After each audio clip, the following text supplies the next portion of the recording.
Yeah, you work out, but are you functional? Because Lord knows you don't want to spend hours in the gym just to end up less fit than you are now. Let me explain what functional fitness really means and how to get it. Most of the fitness equipment and the kind of training you've seen in gyms for the past 100 years centers around bodybuilding, training for more muscle. Because for a long time, the only people crazy enough to want to train with weights were bodybuilders, and some powerlifters and Olympic-style weightlifters. The term functional training started popping up at the turn of this century, when trainers started to question the effectiveness of all these bodybuilding exercises, particularly isolation exercises like biceps curls and machine exercises. Their argument was basically that these exercises aren't natural because people don't move like that in real life. So wouldn't it be better to do exercises that mimic what people really do in their daily lives and how they play sports? The answer, however, is no. The term functional training has been thrown around for the last 25 years or so, but there was never a firm definition of what it really meant until last year. An article in the Journal of Sports Sciences consulted 13 fitness experts from around the world to decide what functional means. And they determined that lifting weights of any kind is functional, and that as long as the training is specific to the activity that the person wants to improve, it will transfer over to it. It means that if you want to be a better athlete, you should do exercises that prepare you for that specific sport. If you want to be better at day-to-day life, do exercises that mimic what you do in a day. The thing is, though, these categories are extremely broad. Anyone could argue that there are lots of exercises that carry over to any activity. For example, we all have to squat in daily life.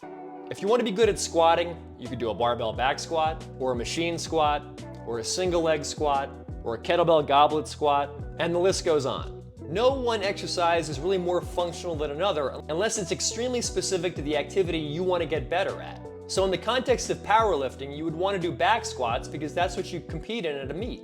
But if you want to squat better so that you can get up off the toilet when you're 90, any number of squatting exercises will have you covered. In the early 2000s, functional training really meant balance training. Trainers were arguing that we should do more exercises on stability balls, Bosu balls, and on one leg, because balance gets challenged so much in life. That's true, but when you focus on balancing, you miss out on everything else, because your muscles can't put out the same amount of force. That means they don't develop in size, strength, and power the way they would if you had your feet firmly on the floor, and that's not functional. The 2024 article I mentioned specifically addresses this, saying that unstable exercises are not inherently more functional and can even be worse.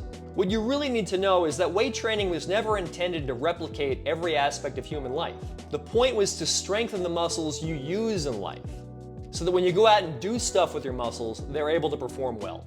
Like if you want to get better at rock climbing, I'd say a pull-up is slightly more functional than a lat pull-down. But the lat pull-down isn't non-functional because it's still training the same back muscles that you use to climb rocks. Another thing to know is that muscles respond to tension. It doesn't matter how that tension is applied, whether it's a barbell, a kettlebell, a cable, a band, your own body weight, or a machine. They've studied this, and they've found that free weight exercises don't really have any advantage over machines. If the muscles are put under enough tension, they strengthen. Remember Bill Romanowski, Romo, one of the dirtiest football players of all time? I read his book, and I remember him writing that he never did back squats until after he was in the NFL. He had only done leg presses up to that point. Somehow that didn't stop him from making all those tackles and sacks. And look at any other athlete from the 20th century. If those people lifted weights at all, I would almost guarantee you it was old school bodybuilding or Nautilus machines.